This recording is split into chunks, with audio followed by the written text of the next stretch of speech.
And a French aircraft carrier makes its first ever visit to the Philippines ahead of joint exercises of the Philippine and French navies in the West Philippine Sea.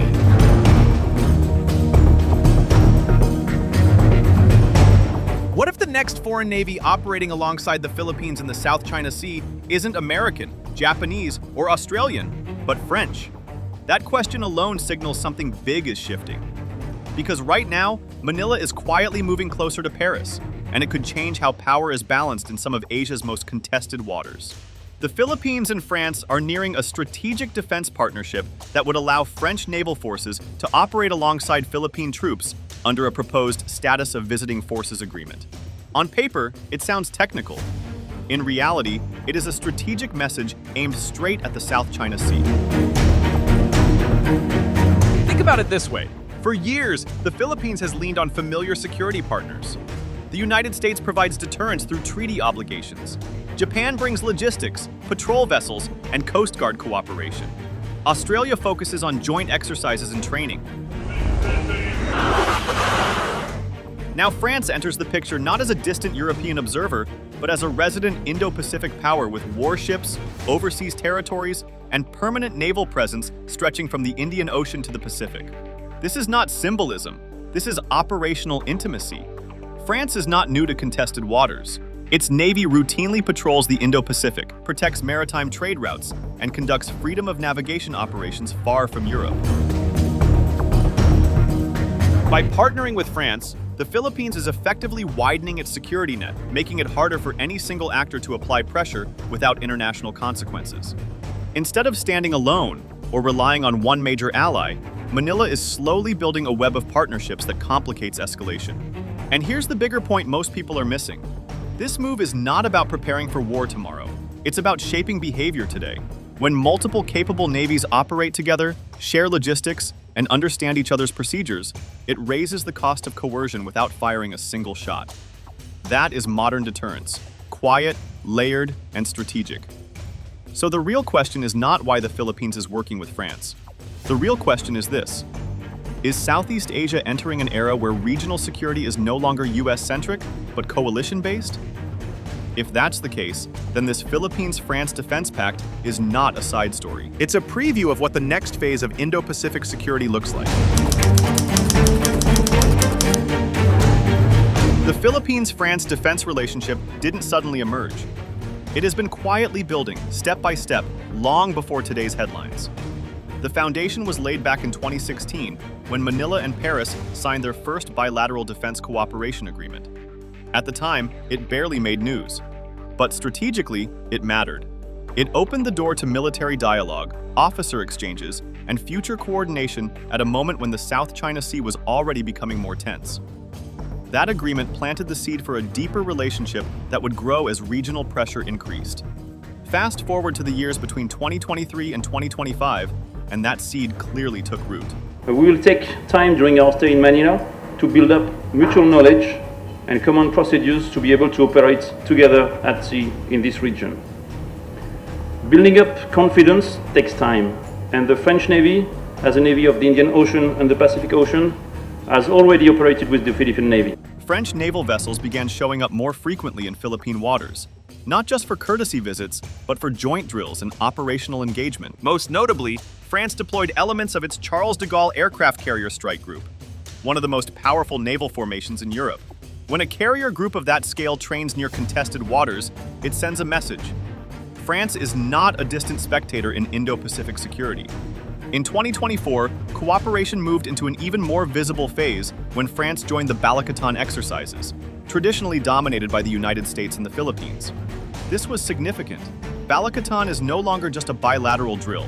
It has become a platform for like-minded militaries to practice interoperability in realistic scenarios. France's participation signaled that Manila was intentionally broadening its defense partnerships beyond its traditional allies. At the same time, the relationship expanded beyond ships and soldiers.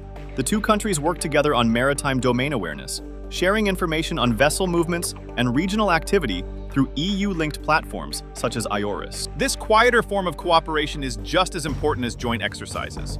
It improves early warning, transparency, and coordination, all essential in crowded and contested seas. These developments explain why today's proposed Strategic Defense Pact feels less like a leap and more like the next logical step. Years of drills, port calls, information sharing, and trust building have already created operational familiarity. The new agreement simply formalizes what has been evolving in practice: a growing strategic alignment between the Philippines and France in an increasingly contested maritime environment.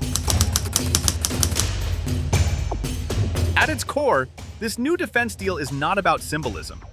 It's about readiness, presence, and deterrence in real waters against real pressure. The first objective is to build what militaries call operational intimacy. That means Philippine and French naval forces are not just meeting during exercises, but learning how each other thinks, moves, and responds under pressure. Shared training and coordinated planning ensure that in moments of crisis or uncertainty, both navies can operate together smoothly, without hesitation or confusion. In today's fast-moving maritime environment, familiarity is a force.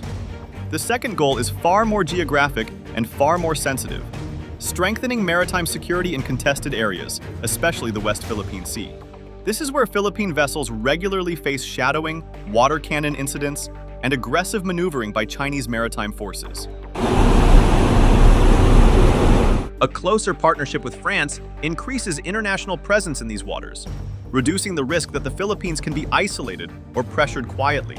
When multiple capable navies operate in the same space, escalation becomes harder and restraint becomes more likely. The third objective focuses on information, awareness, and long-term capability. Through enhanced intelligence sharing and joint training, both sides aim to sharpen their understanding of what is happening at sea in real time. Better situational awareness means fewer surprises, faster responses, and stronger deterrence. This is not about matching numbers ship for ship. It is about seeing first, understanding faster, and acting with confidence. Put together, these objectives reveal the deeper logic of the deal. The Philippines is not militarizing for confrontation. It is professionalizing for protection. And France, by committing to closer cooperation, is signaling that stability in the South China Sea is no longer just a regional concern, but a shared strategic responsibility. What makes this proposed agreement truly significant is not the headline, but what it actually allows both militaries to do in practice. This is where strategy turns into action. One of the most immediate features of the deal is the expansion of joint military activities, both at sea and in the air. Under the agreement, Philippine and French forces would be able to conduct naval and air exercises on each other's territory, dramatically increasing operational familiarity. These would not be symbolic drills. They are expected to involve advanced tactical scenarios, including complex maritime operations and coordinated responses to gray zone challenges. Over time, this also improves interoperability during larger multilateral exercises, allowing France to plug more seamlessly into drills involving the United States, Japan, Australia, and other partners. Another key pillar lies in equipment and technology cooperation, an area where France already has a growing footprint in the Philippines. While not yet fully formalized, discussions point toward deeper collaboration in surveillance systems and patrol capabilities. This builds on existing programs, including the Philippine Coast Guard's acquisition of 40 French-built fast patrol craft under a package valued at roughly $438 million. These vessels are not just assets. They expand presence, response speed, and law enforcement reach in contested and crowded waters. The Philippine Coast Guard is set to acquire 40 units of fast patrol craft from France. The Transportation Department signed a contract with French shipbuilding company Osea. Beyond surface vessels, conversations have also touched on French industrial support, including potential involvement in submarine capability development. Even preliminary discussions here are notable. Submarine cooperation signals long-term trust, sensitive technology sharing, and a shift toward more sophisticated maritime defense planning. It suggests that this partnership is not just about today's patrols, but about shaping future force structure. Equally important, though less visible, is the focus on maritime domain awareness. Through enhanced use of collaborative platforms such as IORIS, both countries aim to improve real-time monitoring of maritime activity. This helps detect illegal fishing, smuggling, and illicit trafficking before they escalate into security incidents. In a region where information gaps are routinely exploited, better awareness is a form of quiet power. These features show that the proposed agreement is not a loose framework. It is a practical toolkit. Exercises build trust, equipment builds capacity, and information sharing builds control. This is how modern maritime partnerships are designed. Not loud, not rushed, but deeply integrated over time. For the Philippines, the strategic value of this partnership goes far beyond diplomacy. It directly affects how the country protects its territory, manages pressure, and positions itself in a crowded security landscape. First, there is the issue of territorial defense. The Philippines is an archipelago of more than 7,000 islands, with vast stretches of ocean to monitor and protect. Improved naval coordination and joint training with a capable blue water navy like France strengthens the country's ability to patrol its exclusive economic zone and respond quickly to incursions. This is not just about having more ships. It is about operating smarter across a wide maritime space where gaps can easily be exploited. Second, the partnership contributes to deterrence, which in today's Indo-Pacific environment is largely about perception and presence. When Philippine forces train and potentially patrol alongside advanced partners, it signals readiness and resilience. The possibility of expanded joint activities raises the cost of coercive actions by competing powers, particularly in gray zone scenarios where pressure is applied without crossing the threshold of open conflict. Deterrence here is quiet but effective. Finally, the deal reinforces the Philippines' shift toward broader and more diversified alliances. Rather than relying on a single security guarantor, Manila is building a network of partnerships that includes the United States, Japan, Germany, and now France. This multi-partner strategy reduces strategic vulnerability and increases diplomatic flexibility. It also reflects a clear lesson from recent years. In contested regions, security is strongest when it is shared. These payoffs show that the Philippines is not simply reacting to pressure, it is adapting. By expanding its defense partnerships and deepening operational ties, Manila is shaping a security posture that is more resilient, more credible, and better suited to the realities of modern maritime competition.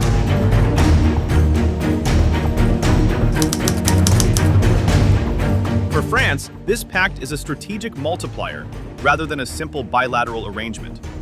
It strengthens Paris's influence in Southeast Asia, a region that sits at the heart of its broader Indo-Pacific strategy. France already maintains a regular naval presence in the region, supported by overseas territories and long-range deployments. A deeper partnership with the Philippines gives those deployments greater political legitimacy, operational access, and regional relevance. The agreement also creates tangible opportunities for the French defense industry. France has been actively promoting its naval platforms, surveillance systems, and training services across the Indo-Pacific. Existing deals, such as patrol craft acquisitions, could pave the way for future contracts, co-development initiatives, and long-term maintenance partnerships. In this sense, strategic cooperation and industrial diplomacy move hand in hand. Beyond influence in industry, the partnership expands France's strategic footprint alongside like-minded states committed to a rules-based maritime order. Operating more closely with the Philippines places France directly within key sea lanes of the South China Sea, reinforcing freedom of navigation and signaling that European powers are not disengaged from Indo-Pacific stability. The implications of this deal extend well beyond Manila and Paris. Regionally, it sends a clear signal that the Philippines is actively diversifying its defense partnerships, reducing overdependence on any single ally. This diversification enhances strategic autonomy and makes external pressure more difficult to apply. Within ASEAN, the agreement may subtly influence security dynamics. As one member state deepens cooperation with an external naval power, it could encourage others to explore similar arrangements, particularly in maritime security, capacity building, and information sharing. While ASEAN unity remains cautious, practical cooperation continues to expand beneath the surface. Internationally, the deal aligns closely with broader Indo-Pacific initiatives led by the United States, Japan, and European partners. Rather than forming a new bloc, it reinforces overlapping security frameworks that emphasize collective presence, interoperability, and deterrence amid intensifying geopolitical competition. Despite its promise, the partnership is not without challenges. Diplomatically, closer defense ties may provoke pushback from regional competitors, particularly China, which views expanding external military cooperation as an attempt to counterbalance its maritime ambitions. Managing escalation while maintaining cooperation will require careful messaging and restraint. Financial and logistical hurdles also remain significant. Joint operations, sustained exercises, and advanced training demand consistent funding, institutional coordination, and personnel readiness. For the Philippines in particular, translating agreements into lasting operational capability will require long-term investment and planning. Equally important is political will. Defense partnerships succeed not on paper, but through continuity.